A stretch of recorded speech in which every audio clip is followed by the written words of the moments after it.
You managed to get most of it on the paper this time. Good job, buddy. These pages, dude. Look at them. Look at them, right? They're all super vibrant and all that stuff. Whoa, I don't remember that. Okay, beside the point. Even though I know this is a teaser trailer, it's the only time I'm ever going to say that a comic book movie needs colors. The entire planet got blown to smithereens, dude. I think she has the right to be a little upset and have a little trauma in coping mechanisms. I don't know about everyone else, but I'm ready to be extremely defensive about Supergirl. For everyone saying that Supergirl looks exactly like Guardians of the Galaxy, oh my god, it's just female Guardians of the Galaxy, I implore you to do the hard thing. The hardest thing you've ever done in your life. Read the damn book. Read the book. The movie looks like dog shit. Or should I say... I'm surprised at the level of mixed reviews that we're getting on the Supergirl trailer. And I might be a little biased, but I do like this girl because I first saw her in House of the Dragon and absolutely loved her character. She's a very unique look. She's just really interesting to me. So seeing her play another role, before they start using her to death, like they start to put freaking Jack Black and The Rock and Pascal in everything, I was interested to see what else she had in terms of acting chops. And of course, you're continuing on the story with Kal-El and with her. They did introduce her at the end. She's the actual owner of the dog. I believe that James Gunn is trying because, he's setting up the character. She's jaded, seen more crap than Clark has because he was raised with his family and she probably has a lot more fighting experience. She saw her whole world die. I think she was older when it happened, so she has memory of it. He doesn't. He was just a baby. And I do agree with my husband in that the contrast that James Gunn is he's doing here with them makes sense, because otherwise we just have a carbon copy of Superman when we don't need that. She's essentially Hancock. What, you want a cookie? Down on my face. Apple.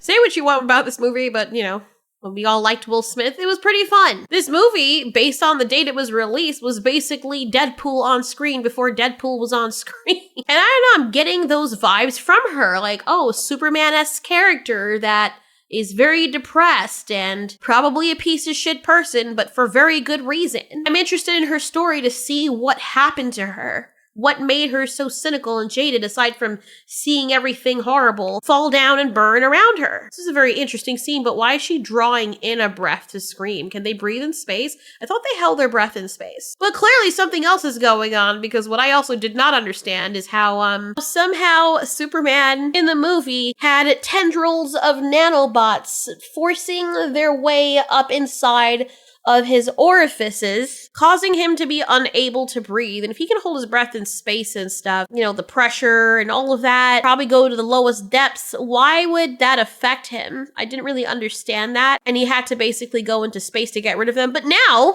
everyone knows all they need to do is overwhelm him with nanobots and keep him on Earth so that he drowns? I don't... So for me, this is a level of inconsistency I just can't quite grasp, maybe because the lack of brain cells that was required to understand movies like this. Maybe it requires me being able to turn my brain off, which we all know I can't do very well when watching these movies. Anyway, we know that Supergirl also drinks a lot because, as she said in the Superman movie, under a yellow sun like the one that Earth has, she's at full power, so she can't get drunk. So for her to get drunk and drink her problems away, she has to be on a place where she cannot get the power from the sun, like someplace like a red sun, where she still has powers, but they're a little more muted, and which would allow her to get drunk. This allows the illusion of essentially a power creep, because you can only make these so interesting when they're more powerful than everyone else. And they already gave Superman someone to fight who was on his level, which was basically himself. Now on to why people seem to be mixed with their reception of the trailer. I think people are very upset about what happened with the Snyderverse, and I completely understand that. A lot of people have this habit of just dismissing these people's annoyances because in their mind, they're like, oh, hoes mad, Snyderverse fans mad, oh well. And I don't think that's fair. They have a right to be angry. They have a right to be put off by something, because can you imagine investing into something all that time that you're never going to get back, and then that happens? You feel like the new person just completely subverted everything instead of continuing there and making it better. You just completely scrapped it and rebooted it like they will probably do in the next 5 or 10 years anyway, over again. So I do understand that. I don't really blame them for feeling that way. But at the same time, I think another thing that's putting people off about the trailer is what people refer to as James Gunn's signature Guardians of the Galaxy aesthetic and feel. Now we know, of course, from what we've seen, from what she says, that she appears to be more jaded and cynical because she's seen the worst of existence up close and struggles to believe in the innate goodness that Clark, her cousin, seems to champion. Her journey, unlike his, is not about spreading hope, it's about rediscovering it, learning to love humanity or whatever makes us us again, and finding the beauty or redemption in a universe that feels really bleak or hopeless to her. She looks like Peter Pan and Chris Pine, like, combined. I don't know why it is. I love her look. It's just an interesting look. I think people are also sick and tired of seeing the trauma thing with girls because we already got that with Thunderbolts. And we got that with the female lead who basically is the same exact character, except that her planet didn't go kaput. But they have the same angsty, hopeless, nihilistic outlook on life. So people might see it as a bit repetitive, even though this was Marvel. The other issue in comparison they've made is with the Guardians of the Galaxy is just the comedic quirkiness of it through the grit that we're supposed to be seeing. So to a lot of people, they've made this mistake in Marvel where everything is now comedy. And people have been steadily losing interest in the MCU aside from super loyal fans holding on for dear life. And they claim that it's a Guardians of the Galaxy knockoff that's drowning in all these punchy and quippy jokes at the expense of the gravitas that it so desperately needs. Okay, this does not look like this is gonna end well. For you guys. To be fair, this was how she was presented to us. And yes, they did have those comedic elements in Superman as well.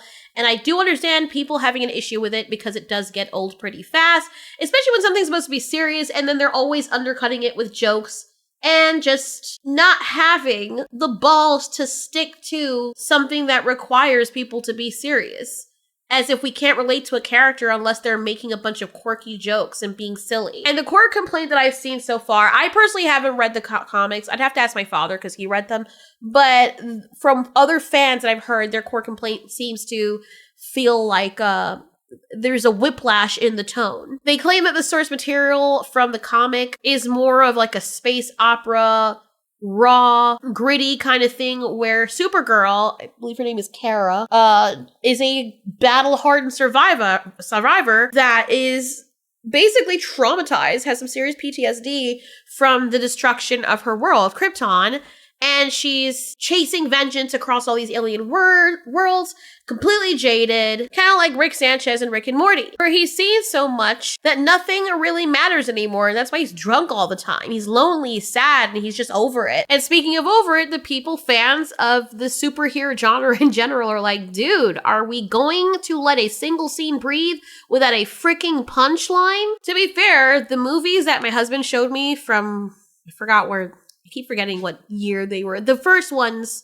with Christopher Reeves. They kind of had a similar tone to them, though. To this day, I am wondering if he ever got with those girls, because they clearly were into him, and he's like, nah, I'm good. Isn't he Righteous Gemstones? Yes, he was the son. Anyway, the only thing that I had to say about the trailer personally that was kind of annoying to me because they keep doing it is the way they just insert the subliminal messaging with two parts of the trailer. The dog pissing on Superman, which is like, why was that necessary? Superman saves town, clear reactor explosion, blah, blah, blah. And they're like, you know what? Let's open this Supergirl trailer with the dog pissing on Superman. Now, ordinarily, something like this wouldn't be that big of a deal, but because they've been doing this with everything, it's very annoying because it feels as though it's this lazy stereotype that they refuse to let go.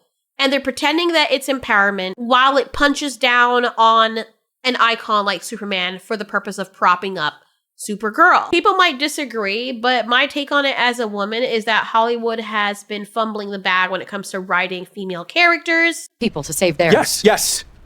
It's funny. I can't actually remember the last time you were the one risking something. And by the way, the women are always saving the men around here. You might want to think about changing the name to X-Women. And to me, it just feels like they're saying, oh my god, how do we make our female characters like look edgy and tough and hilariously relatable?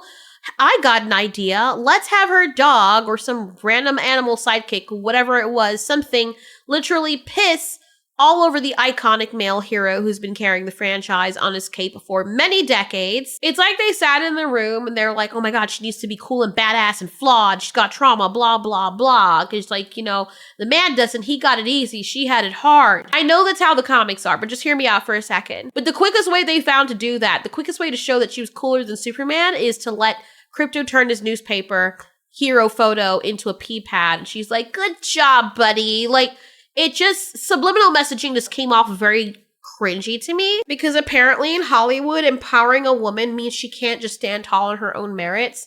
Nope, you gotta knock the guy down a peg first, make him the butt of a joke, or the optimistic Boy Scout, but the cynical party girl who has more character than he does rolls her eyes at, oh, you just want to see the hope in everyone. I'm better than you, I'm not like you. And I understand it. For a Supergirl story, it makes perfect sense. Nothing wrong with it. But when that is all we've seen in almost every single work when it comes to female characters and how Hollywood writes them so shamefacedly annoying and out there to the point where people are calling them girl bosses, yes, it becomes, now it just feels indistinguishable from everything we've been seeing nonstop that nobody likes. Captain Marvel, Miss Marvel, Scarlet Witch, it doesn't matter. Even if they start out making them amazing, they've got to ruin it at some point. And they did not need to do that with the Superman thing. They didn't have to make it so that the dog was pissing on him and that reaction. It's very tone deaf. It's very lame, and I can understand how it would piss off a lot of people. Even though I do think the trailer is good, I still do want to see the movie. That part was very annoying because it tells me that there's a possibility that James Gunn is going to get Taika Waititi fever and transform this into somehow she's better than Superman, or, you know, not just more experienced, but I'm better than he is. I'm the hero you actually want and the hero people are actually going to like, because he's a bitch, which they kind of sort of made him in comparison to the Man of Steel. Even though I do like him, I feel like, sorry, and my husband will probably disagree with me vehemently. I don't know why he's so defensive over it, but I still prefer Henry Cavill's Superman. I don't dislike this Superman. I just feel like he's a bit weak in comparison. I know that probably makes no sense. It's to the point where, honestly, Mr. Fantastic or Mr. Terrible, I forgot his name. The guy with all the gadgets in the movie, I feel like he had more star power in Superman's movie than Superman had. And I feel like she has more star power than Superman has. And I don't know if they did that on purpose to make way for her. And it's not that anything is wrong with him, but it does make him look weak. There's a way, I think, to showcase a character having hope without making them a bitch. Like, I don't know. I just feel like that's what happened. It's still a good movie, though. I did like the movie, but in comparison to the other iterations of Superman I've seen, it just feels like that. He's always screaming and upset. Like, yes, they want him to be more human with his human side, but we forget that even though he was raised human, he still very much is not human. So I don't know. She feels more human to me than he does. You know, like with godly powers, even though she's supposed to be depowered in, I don't know how to explain it, but I hope you get what I'm trying to say. Like, she's just more interesting to me, but I don't think they needed to do that whole thing with the Superman newspaper thing and her at the end saying that, which makes more sense. It just feels weird. It feels like they're setting up, like, want to replace Superman with Supergirl. And at this point, I couldn't really blame them because it's not memorable enough for me. Anyways, at the risk of people throwing acid in my face, I do want to see this movie. I do like, what's her name? House of the Dragon, Rhaenyra. Yeah. I do want to see her. She looks fun, and I want to see her story off of everything that happened. But yeah, guys, what do you think? Do you see where everybody's coming from? Do you see what people are talking about in regards to the Guardians of the Galaxy thing? I mean, it does feel like that, but it is James Gunn we're talking about. And I can't even say that because he made things like Brightburn, right? Like, how do you make Brightburn? But anyway, maybe with the superhero stuff, and he was given a job, they probably told him, hey, we want it to look like this and feel like this.